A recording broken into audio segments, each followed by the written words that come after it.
Good evening. Welcome to Nate Sutan. I'm Mark, your host, and if you've been joining us in the past couple of episodes that we've been doing, actually through the fall rotation, we've been covering the Gnostic Gospels. As we begin today on our winter rotation, I'll continue through the Gnostic Gospels, trying to work my way through the whole book. Today, actually, I'm going to be wrapping up. There was different Gnostic sects. There was the Valentinians and the Sethians, and there was the Syrian Gnostics. And I'm in the middle of the Sethian Gnostics and some of the books that they have. I'm going to be rounding out the Sethian Gnostic texts that they had found. And again, the Gnostic text, the Gnostic Gospels were found in Nag Hammadi.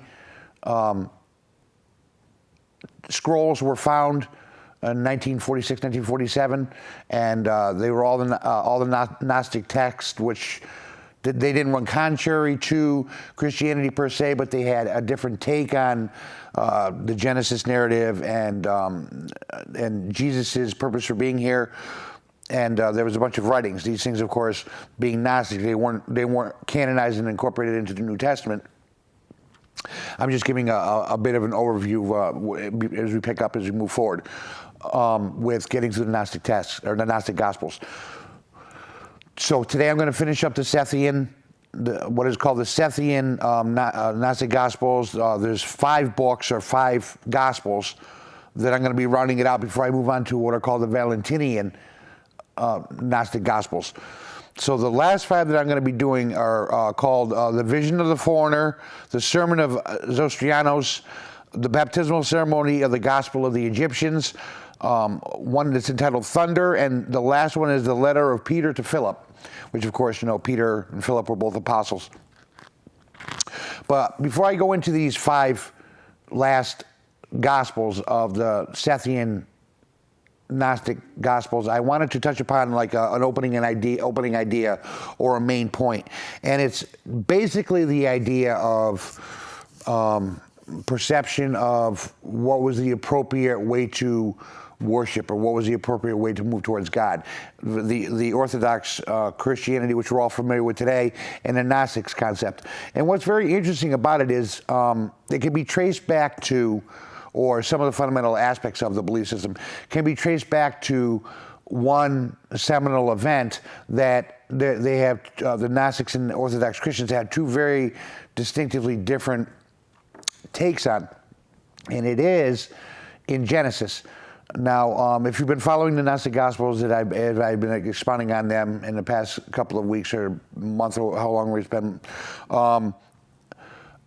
one of the things that I touched upon is the Gnostic, in some of the Gnostic Gospels, they have very different characters and explanations of how the story fleshes out for the Genesis story.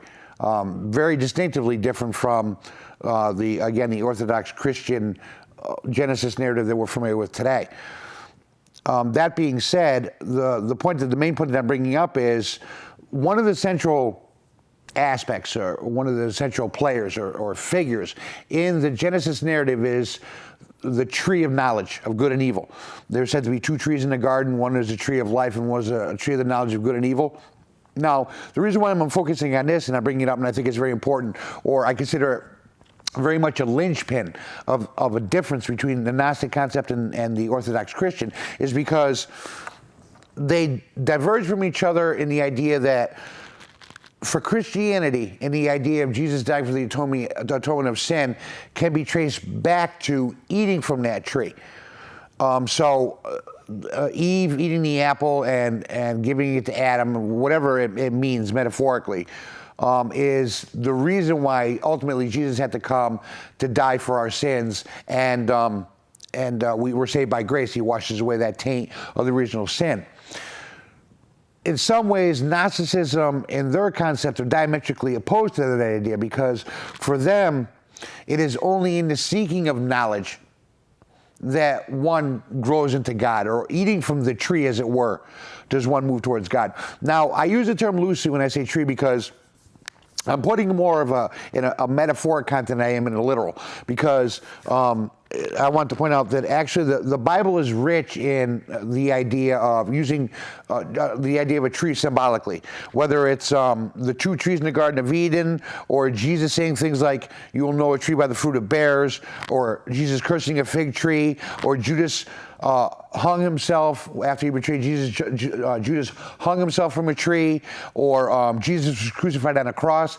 Now there is some historic variance on the idea of what the cross was. There are some religions that believe that Jesus was just nailed to a tree, where again in the Christian view that we're very familiar with today, it's actually a cross. But a cross is wood, and symbolically closely linked to its origin a tree. So there's a richness in idea of symbolism when it comes to the idea of what a tree and what it means, all throughout, interwoven throughout the whole biblical narrative.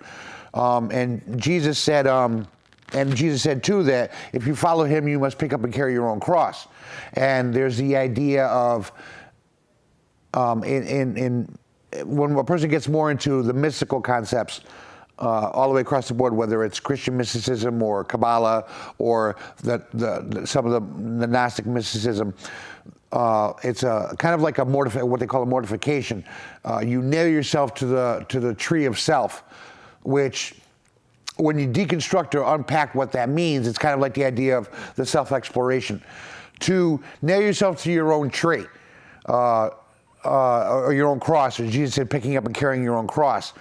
You're going inside of yourself and you're deconstructing yourself. And again, this is the central theme for what the Gnostics believed. It was largely based on self-exploration. Again, much akin to some Buddhist concepts when it comes to the meditation processes. And I will point out that of these 5 last Gospels that are in the Sethian text, the first 2, which are the Vision of the Foreigner and the Sermon of Zestiria, have strong meditative themes to them, and I'll expound upon it as I go farther into the explanation. And the 4th one, which is Thunder, seems to be an idea of being very aware, paying attention, looking around and examining the world, looking high and looking low, and contemplating and thinking. So 2 main parts, 2 main thrust of the Gnostic idea when it comes to the idea of approaching God or the idea of salvation. It's a meditative process, it's got meditative themes to it, and it's also an idea of being very aware and paying attention and looking and seeking and exploring. So these last 5 have, actually the last 4, the letter of Peter to Philip, and which I'll go into in more detail, doesn't seem to have as much of the idea of the meditative theme or the idea of being more aware, looking around and paying attention, as the first 4 do. But again, this central theme about the idea that only through the pursuit of knowledge does one accrue the awareness and the grace to be able to rise back up to God. The Gnostics believed that that was like one of the central themes of what Jesus was teaching, which is why in the previous show, the show that I had done just before this one, I had brought up the idea that for the Gnostics, they seem to place more of a premium on what Jesus said in comparison to what he did, and Orthodox Christianity did the opposite. They did more of a premium on what he did, which is being crucified to eradicate the sins of mankind or wash away the taint of the sins of mankind. And actually keying in and deconstructing what that means, the idea of paying attention to what, for the Gnostics, what Jesus said was more important, because for the Gnostics, Jesus was pointing in a direction. And when Jesus was pointing in a direction, he was saying, and when he said things like, if you follow me, you must pick up and carry your own cross, and he also said, if you understand what I'm teaching, you'll have as much power as I have, if not more. Or Jesus said, doesn't it say in your book, in the Old Testament, you are God's? So Jesus, for the Gnostics, was pointing out the pathway for us to be able to cleave to God again, or to rise up to the level of Christhood that he had attained. Just like Buddha would say about people following after the Buddhist concepts. So it was very much an idea of It wasn't an anathema to seek knowledge. Matter of fact, you had to go to that tree of the knowledge of good and evil, and you had to get the knowledge to be able to get back to God. Where the contrary, again, with Orthodox Christianity was, that's where evil sprung from, and that's what caused us to fall away. So again, I think it's very clear to see that these are, in many ways, very diametrically opposed concepts with the idea of how one does get to God or attain salvation, as it were. So I'm going to start with the vision of the foreigner. And the foreigner, his name is Allogenes, and he had a visionary experience of the divine, and he wrote it down for his son, Mesos. And I'm just going to read part of the introduction and the main thrust of exactly what the vision of the foreigner is and what he's trying to relate to the reader. So we'll go to 232. And we're going to read just part of the, I'm just going to read part of the introduction. The foreigner, or Allogenes, is another Sethian text of Gnostic wisdom, of which the vision is a part. In this text, Allogenes, the foreigner, has a visionary experience of the divine. And at the end of the text, not included here, so it wasn't included in this book, it is said that he writes it down in the document for his child Mesos. The Neoplatonist author, Porphyus, maintains that Plotinus opposed Gnostics who used revelations by Allogenes and Mesos, among others. In the present text, maybe one of the works referred to by Porphyry. So these are the Porphyry and Plotinus were they were no, I forgot what the word was. They were the ones that were calling out the Gnostics and discrediting them and debunking them. They were the ones that heresiologist, there's a term, and it will come back to me. They said that these Gnostic teachings were heretical. So a lot of the times they would write papers and they would write doctrines against some of these teachings. So Porphyry and Plotinus had written against the vision of the foreigner and trying to discredit it and debunk it as heresy, because it didn't follow the Christian line of thought that, again, what we're so familiar with today. The role of the Allogenes as foreigner or one from another race suggests that the visionary protagonist of the text may be Seth, described in Genesis as another seed in place of the dead Abel, or a follower of Seth, or every Gnostic who follows the enlightened way of Sethian knowledge. So again, you know, one of the characters that the Sethian, again, this is why they were called Sethians, aspired to was rising to the level of where Seth was. Seth was an elevated character in the Sethian pantheon of their teachings. So one aspired to reach the same levels as Seth did, because Seth was said to be from another seed. In the section of the text translated here, the foreigner has a vision of the divine that recalls the secret book of John and other Sethian literature. Now, again, just as a brief recap in the Cliff Notes version, when I went through the secret book of John, the secret book of John is actually a conversation that the Apostle John is having with Jesus, and Jesus explains the whole biblical, the Genesis narrative to him, and, you know, why we're here and moving up through, you know, the purpose of moving towards salvation. So some of the parts that were in the foreigner, the vision, recalls parts of what John saw when Jesus is explaining things to him in the secret book of John. Earlier in the text, the foreigner has been instructed in the proper method of meditation, and now the foreigner employs this method in a visionary experience. The visionary experience is understood not as an ascent upward through stages of enlightenment, but rather an inner experience of deeper and deeper insight. The foreigner thus envisions within self aspects of the divine in silence as part of the inner journey. But the revolutionary vision of the God within is hardly the end of the experience. The nature of the divine is explained in more philosophical terms by the power of the luminaries. The luminaries are said to be like the four powers, like four angels. One of them, I believe, was Baruch, which is the book of Baruch, who use language closely connected to the opening portions of the secret book of John to explain the unexplainable and communicate what cannot be put into words. Whatever the divine is, it is not this, it is not that, which is something I expounded upon on previous shows, the idea of, I think it's what is called neti, which is basically the Maximus point, and I like the way actually Taoism puts it. One of the central maxims of Taoism is the idea that if you could name the Tao, you do not know the Tao. Tao being a pervasive energy that moves throughout the universe, but it cannot be put in a noun context. You can't say and define what it is, because once you say and define what it is, you've lost the very core of what it is. So it's not this, not that, and that's like what the nature of God is said to be. If you audience at home and get into something like mysticism, whether it's Kabbalah or Rosicrucianism or Buddhism or Taoism, whatever it is, pick your choice for whatever mystic beliefs you might get into.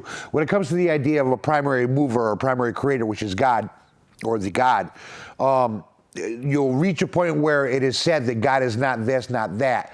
So it can't be conceptualized in any way, shape, or form. But when you turn the vision inward, as the vision of the foreigner is encouraging the reader to do, you will start to explore the depths and plumb the depths of self. And these questions and these things start rising up. Because one of the inevitable consequences is with an internalization of the process is the questions start coming. Why are we here? What is the purpose? What is fair? What is just? What is love? What is death? All these things start coming to a person when they start internalizing the process.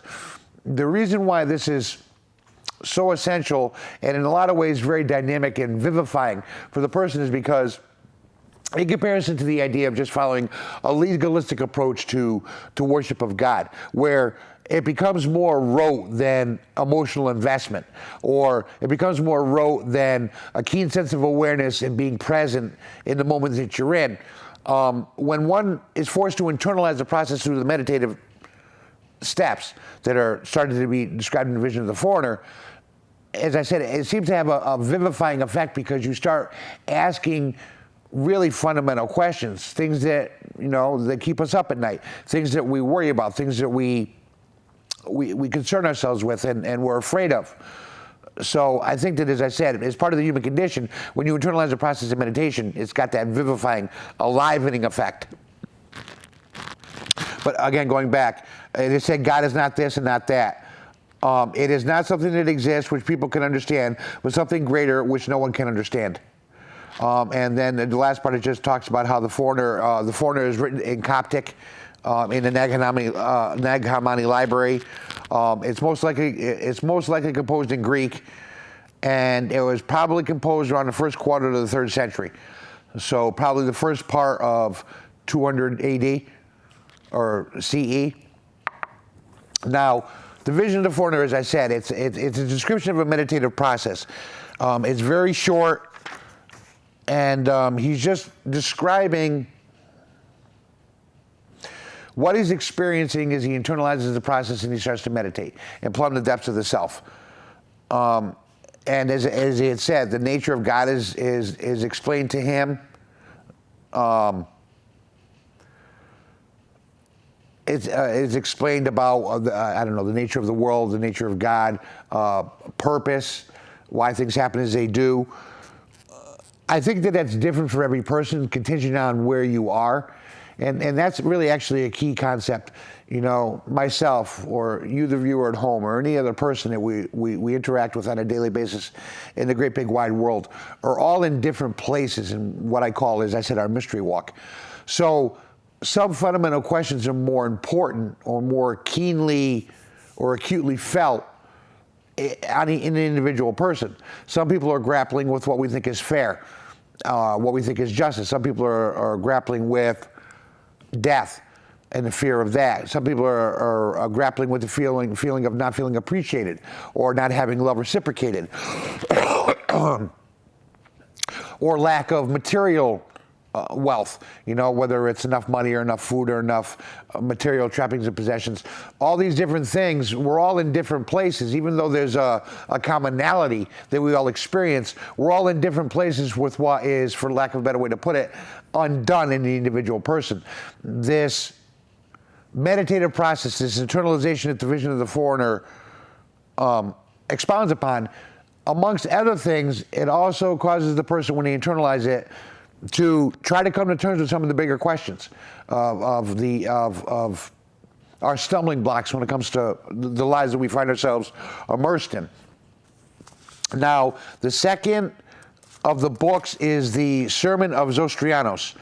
Now, Zestiria was actually Persian. And it was said he was said to be, if the viewer at home is familiar with Zoroastrianism, which was created by Zoroaster or Zarathustra in Persia, Zostrianos was said to be an older relative of Zoroaster, or perhaps an uncle or grandfather. And he actually, and I'll go into detail in this, but he actually had a vision. He was in the desert, and he was despondent to the point of suicide, and he had a vision, or he was taken up by an angel up through the seven heavens, whatever it was and how it was explained. But I'm going to read part of the introduction and explain actually some of the meat and potatoes of this Gnostic gospel. So we have the Sermon of Zestiria. Although the text of Zestiria is poorly preserved and in fragmentary condition, part of the text are quite legible, including the beginning, where the author, writing in the name of Zestiria, recounts his call. Once he was in the desert, meditating on deep questions, when he grew profoundly depressed to the point of contemplating suicide. Suddenly an angel appears to him, the angel of knowledge of eternal light. And this angel guides Zestiria in an out-of-body journey up through the heavenly realms. As he ascends, Zestiria is baptized at the various stages of ascent into the knowledge of the divine. After a series of revelatory experiences in which Zestiria learns about the meaning of the universe and the divine realms, which are populated with the usual Sethian characters, Zestiria returns down to this world and his body. Now enlightened, Zestiria preaches the impassioned Gnostic sermon given here, in order to awaken lost people to saving knowledge. The text of Zestiria survives in Coptic in the Nabak Hamani library. It was composed in Greek, and it was probably the latter half of the 3rd century. They weren't sure. It says, despite the suggestion that the text tells the story of a Persian sage, Zestiria, the text is a pseudonym composition, and its actual place of composition is unknown. So even though it was assigned to this character, Zestiria, who was said to be a grandfather and uncle of Zoroaster, the author of it is unknown. But the point is, the concepts it expounds upon. Now, I could say that it contrasts against, it can be contrasted against the vision of the foreigner, because the vision of the foreigner says explicitly that it's an internalization of the process, where in Zestiria it said that he was in the desert meditating, and he was, an angel came to him and brought him up through the heavens and explained everything to him in the divine realms. But I would say, or I would postulate and put on the table the idea that, or I could argue that perhaps I think that it is still both are internal processes, because in some ways, even though Zestiria on a surface says that he had the physical experience of an angel coming to him and coming up through the heavens, and then once he re-inhabited his body, it seems very much akin to some of the actually Native American processes. If the viewer is familiar with the idea of vision quest, some Native American warrior would go out into the woods by themselves, or into the wild by themselves, separated from the tribe, in the hopes of having a vision. And in the hopes of having that vision, they would gain insight into their nature, or what their true name was, or their purpose, and then they come back into the tribe and they would have. But one of the points, or a couple of points I want to touch upon about this idea of vision quest, or what Zestiria seemed to have gone through, is there's the experimentation.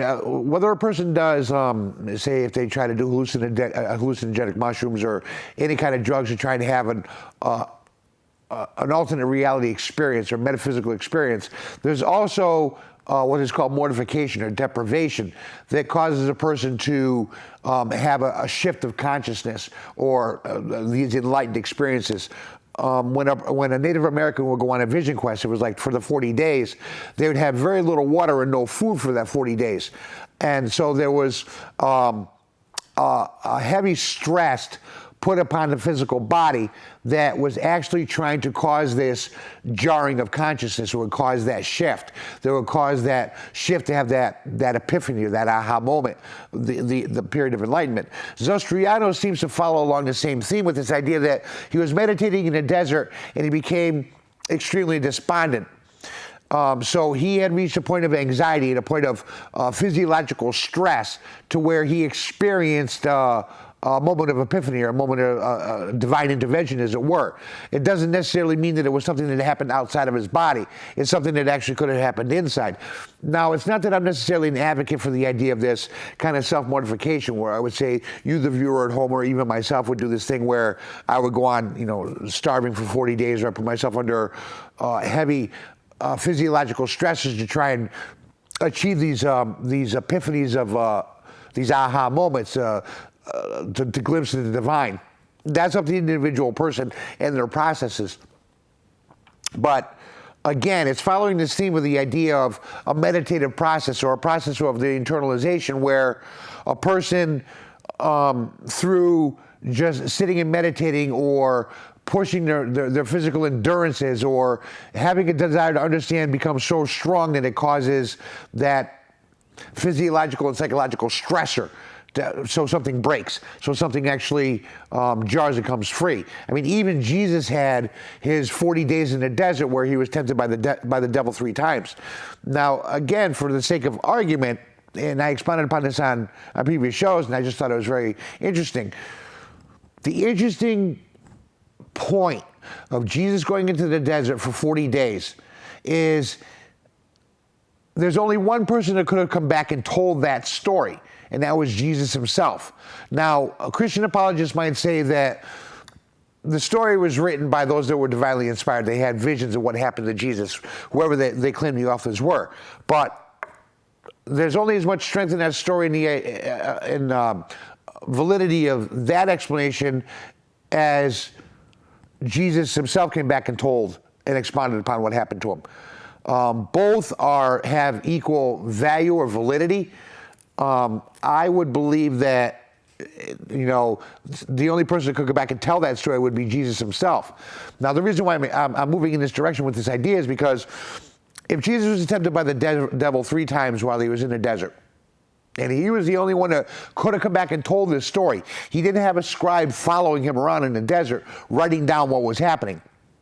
But Jesus said this devil came to him and tempted him 3 times. Turned his stone into a loaf of bread. And Jesus rebuked him and said, man does not live by bread alone. And took him to the top of the temple and said, throw yourself off.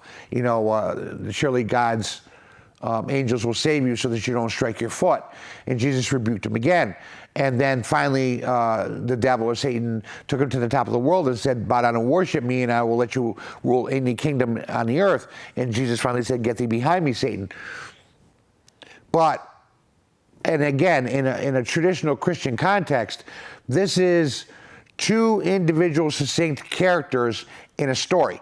There is the Jesus character, and there as the protagonist, and Satan as the antagonist. And the antagonist is trying to tempt Jesus to fall away from what he believes his calling is.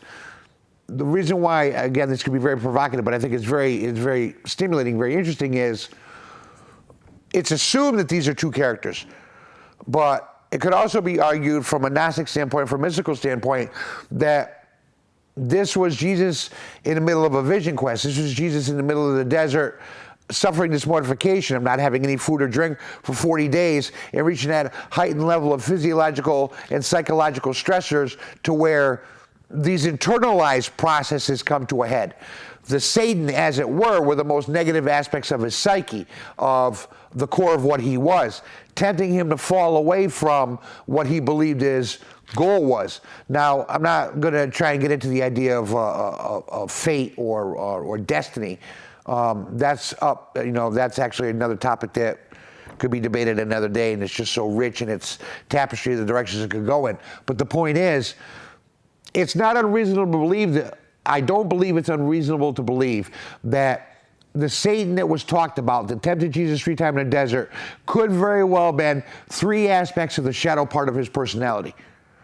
And again, following a Gnostic vein of thought. This is following a meditative or an internalized process. It has nothing to do with the idea of external factors, but when one starts to plumb the depths of self through the meditative process and asking the questions, these things start to arise. The negative aspects of ourselves start to arise. The parts of ourselves that we don't like, the parts of ourselves that we try to disassociate ourselves from. And in some ways, that's a classical psychoanalytical Freudian schizophrenic disassociation.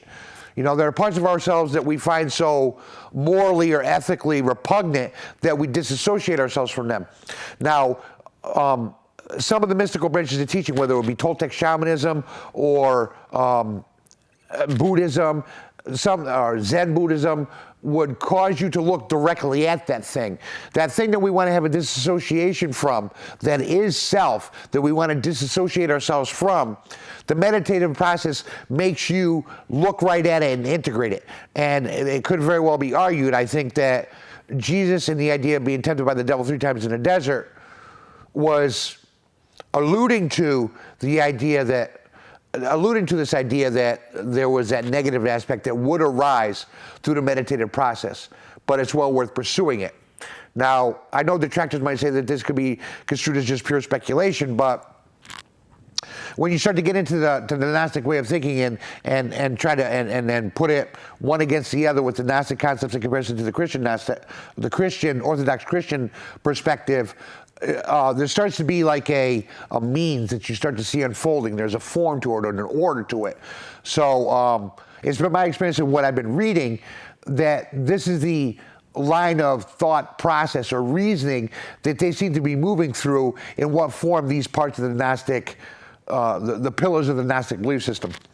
So the Sermon of Zestiria, again, was coming back after he had this moment of epiphany and telling anybody who were listening that not to wait, to seek.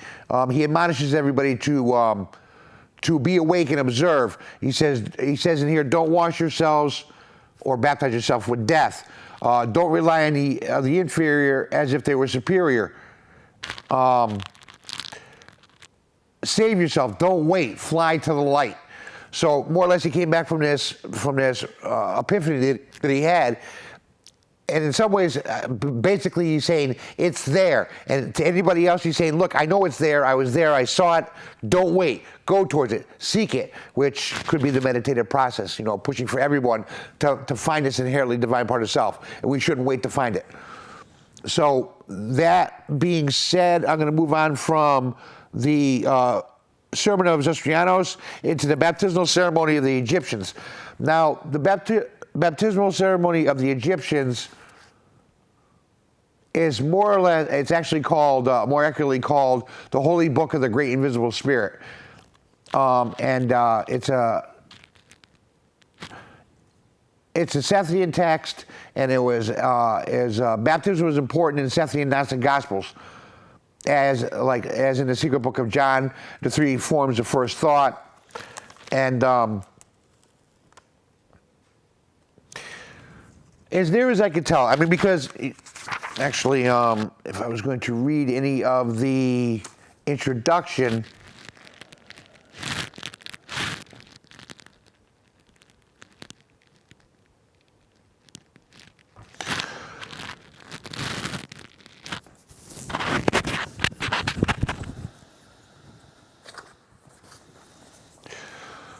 which I will, because actually there's a couple of parts on here that I just want to touch upon about exactly what the Sethian Gnostics believed you achieved through this baptism.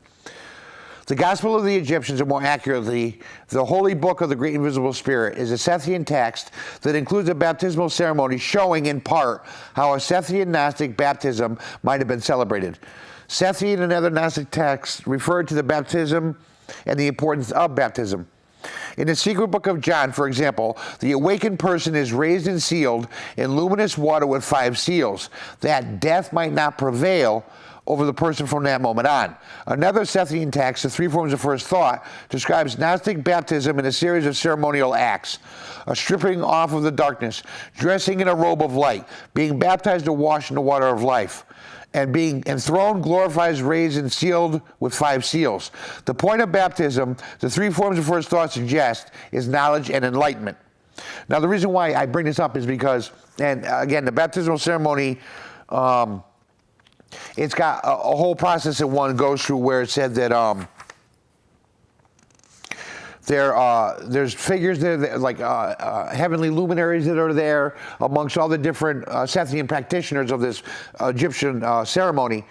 There are said to be the luminaries there, which is the 4 aspects of the 4 lights of God: Har-Mozel, Oriel, Devathai, and Eleleth. The last such figure is Yoel, who is stationed over the name of the one baptizing with the holy incorruptible baptism that surpasses heaven. The balance of the baptismal ceremony, the Gospel of the Egyptians, consists mainly of a hymn that is apparently uttered by the person being baptized. The hymn is an ecstatic statement of confession and praise. It is incorporated after the manner of some other Gnostic text, a magical text of ritual power. Now, there's a reason why I brought up the magical aspect too, and I'll go back to it in a second. The chanting of the Greek vowels. However, this baptismal ceremony was enacted or understood on a metaphoric level, rather than literally enacted. Baptism is here portrayed as an ecstatic celebration. As the text puts it, those baptized have been instructed and have understood, and they will not taste death.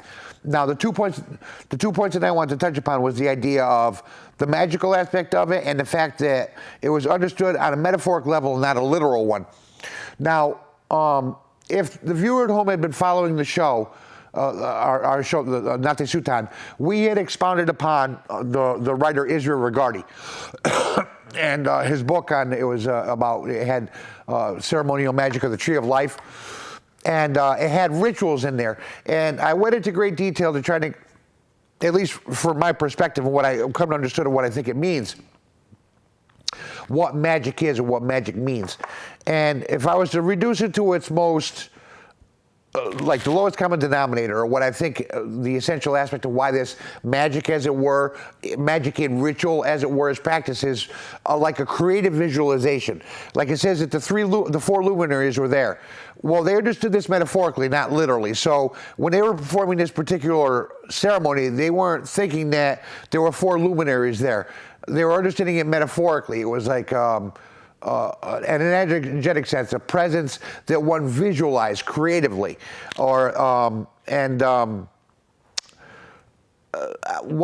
being baptized and chanting these particular vowels, because, as I said, it's a hymn that actually goes through, and the person who's being baptized chants these particular vowels. It's A, E, I, O, and U, and says, heaps praise upon the Creator. But it's a ceremonial act. And the reason why I think this ceremonial act, and it was put into this particular process, and this is where it might get a little murky, because in some ways I said that Jesus seemed to come and speak against a legalistic, ritualistic, or sacrificial view to those that listen to him, or those in the powers that be. Because I think that what he was trying to say was, you're missing the forest despite the trees. If you follow a system too legalistically or ceremonially or sacrificially, you're forgetting the reason why you're doing it, which is the intention, which is at the core of what the person is. And the intention must be aware.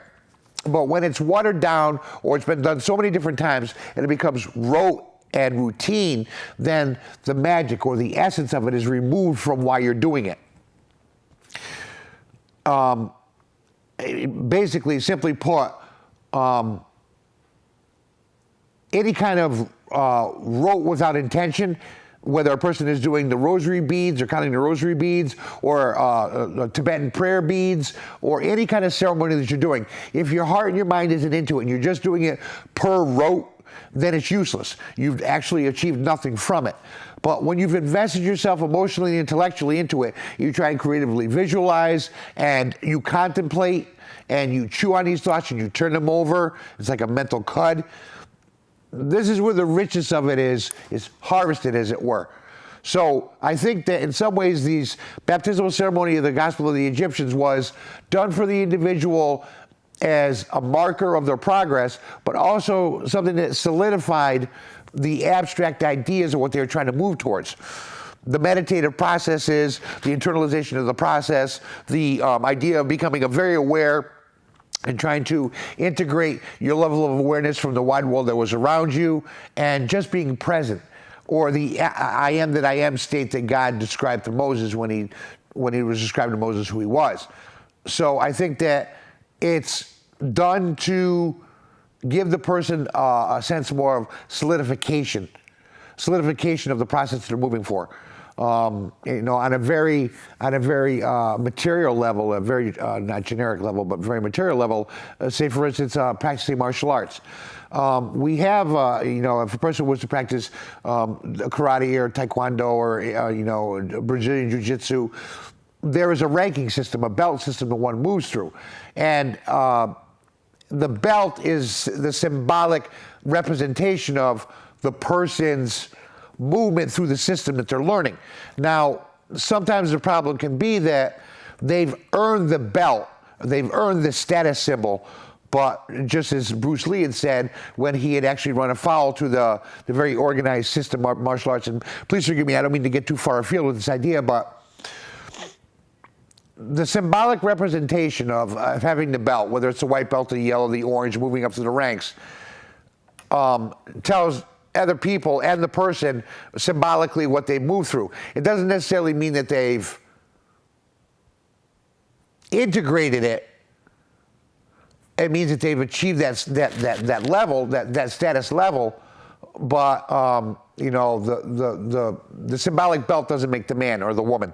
Your level of understanding, your level of grasping, is all contingent on your own individual internalized effort. The external symbolism, the belt, as it were, is a very weak representation of the internally where the person is. And again, as I said, I don't mean to get too far afield, but the baptismal ceremony in the Gospel of the Egyptians, I think in some ways, again, served a dual purpose. One, to make it more solidified in the practitioner's mind, the Sethian Gnostic, and as a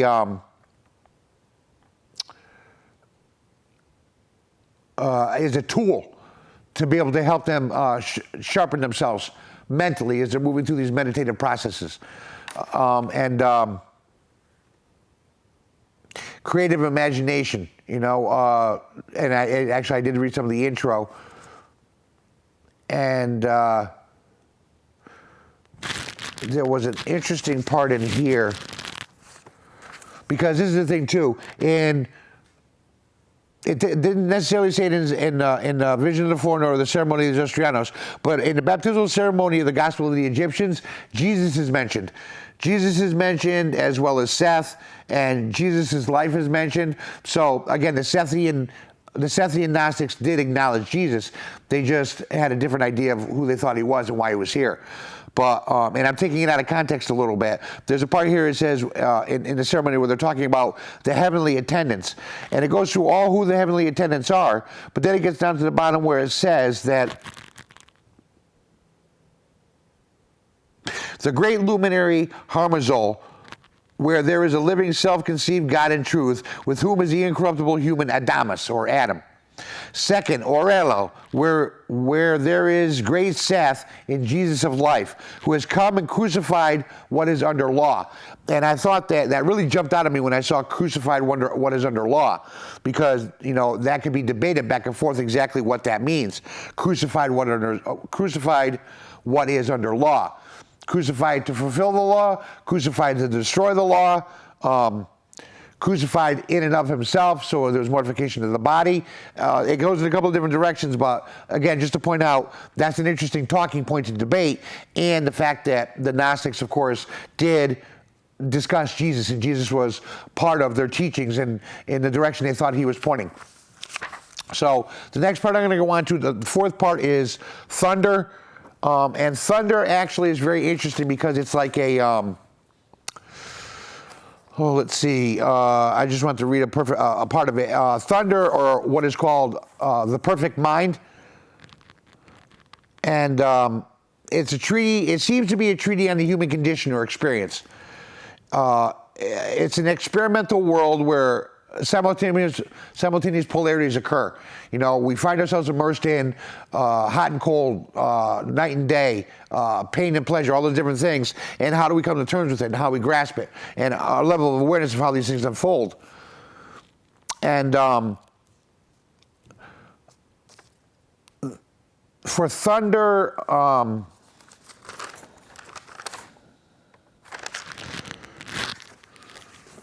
it's what's called a universal poem, and it's the idea for the Gnostics, the idea of wisdom, or what they call Sophia. And again, this goes back to some of their Genesis, the Gnostic Genesis stories, where Sophia came from and what Sophia created. Who was, you know, Sophia was said to have created Yaldabaoth, and Yaldabaoth was said to have created the world that we know and created man. But then there's the all good, which is above all of that. But Sophia is the feminine aspect of the wisdom, and thunder is said to be this epic poem with a feminine voice to it, expounding upon how to find her and where she is. And it's full of paradoxes and contradictions. And I want to read part of Thunder and expound a little bit about it. I got about 10 minutes left, and see if I can get through this, and then the very last letter of Peter and Philip to round out the Sethian Gnostics. So I'm going to start with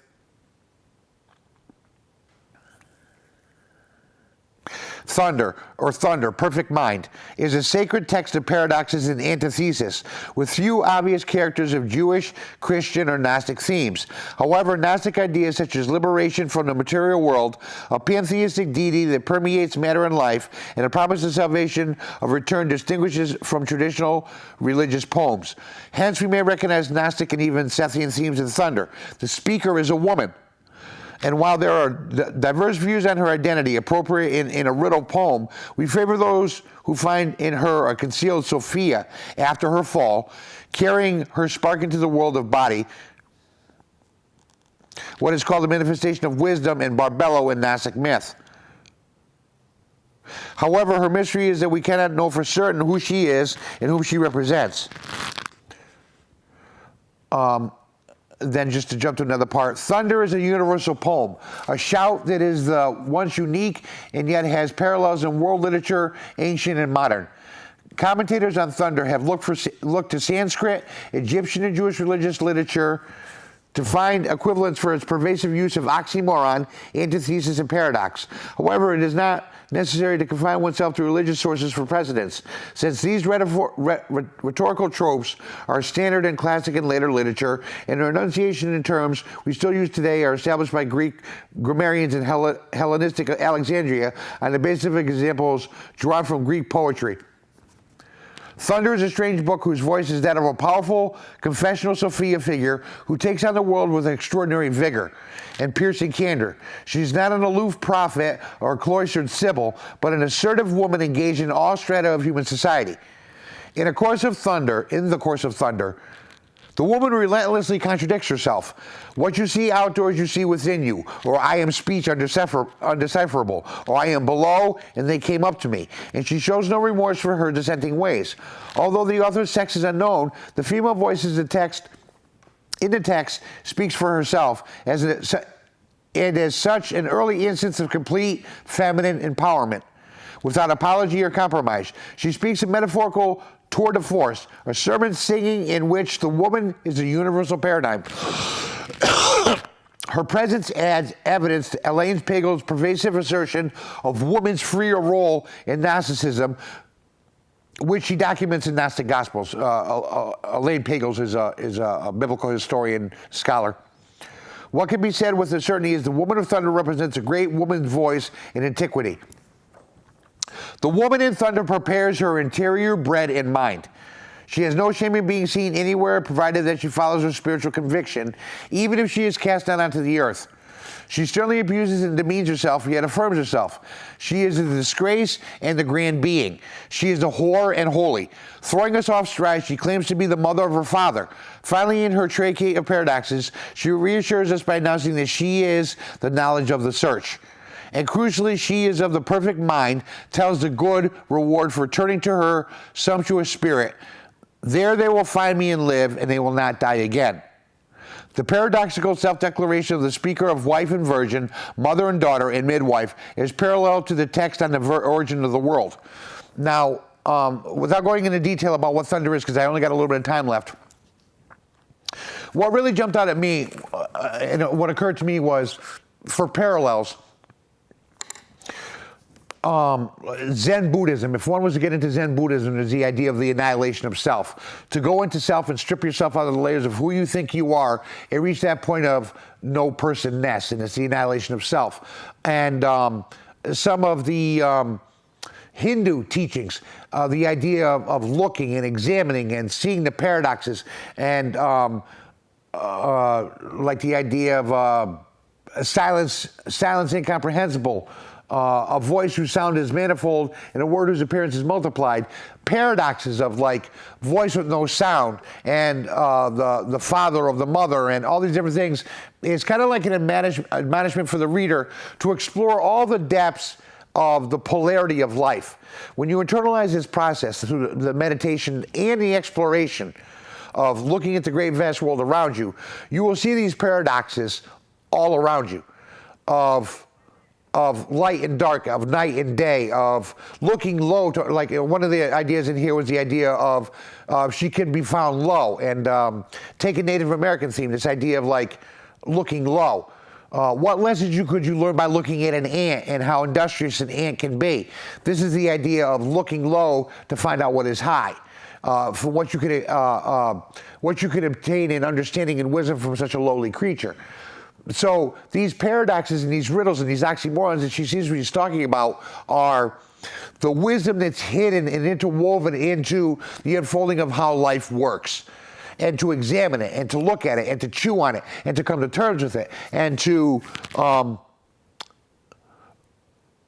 run these ideas through your mind and resolve the paradoxes. I'd actually written one down, the Zen Kun, which is known as, what is the sound of one hand clapping? You know, one is supposed to actually use that to detract the thinking mind from the other part of the mind that goes into the meditative process. But that's one aspect of the meditative process. But thunder seems to be not necessarily an admonition, but an encouragement for the reader to explore and examine the world wide and deep, and in all its beauty and all its contradiction and all its contrast, and internally chew on these things and come to terms with these things and make peace with these things. And through this process, finding the Sophia that is inside of everything and how creation was made, one understands the imprint of God and how God had made these particular things, thus moving oneself closer to God. Because it seems to be one of the key concepts that goes along with this idea of the individual growth is coming to terms with the nature of how the universe came to be, our place in it, and how we feel about being in it. Again, I could expound on it a little bit more, but I've actually run out of time, and I didn't get to the letter of Peter to Philip, which is essentially the apostles have a moment with a lightened voice that is said to be Jesus, who's telling them, you know, this is after he had died, what their job was, what they're supposed to do, and preach the gospel. But I could get into that with I'll actually round out the Sethian Gnostics, the letter of Peter to Philip in the next show, and then I will start with the Valentinian Gnostic Gospels, and we'll move forward from there. So I hope you enjoyed the Sethian Gnostic Gospels. Again, if you'd like to find this book yourself and to peruse it and see what you can get out of it and what you think and how they view Jesus and what they thought, how they could get to the world, they could actually cleave to God, and what the processes would be. You can find it yourself on Amazon, or you could go to the bookstore. The author, again, is Willis Barnstone and Marvin Meyer. Just got through the Sethian Gospels. We're going to go into the Valentinian Gospels in here. And I hope that you continue to watch and hope you continue to enjoy it. And hopefully my co-host JC will actually be back at some given point, keeping my fingers crossed. I'd like to thank you for joining me again for another episode of Nate Sutan. I'm Mark, and I hope to see you next episode. Good night.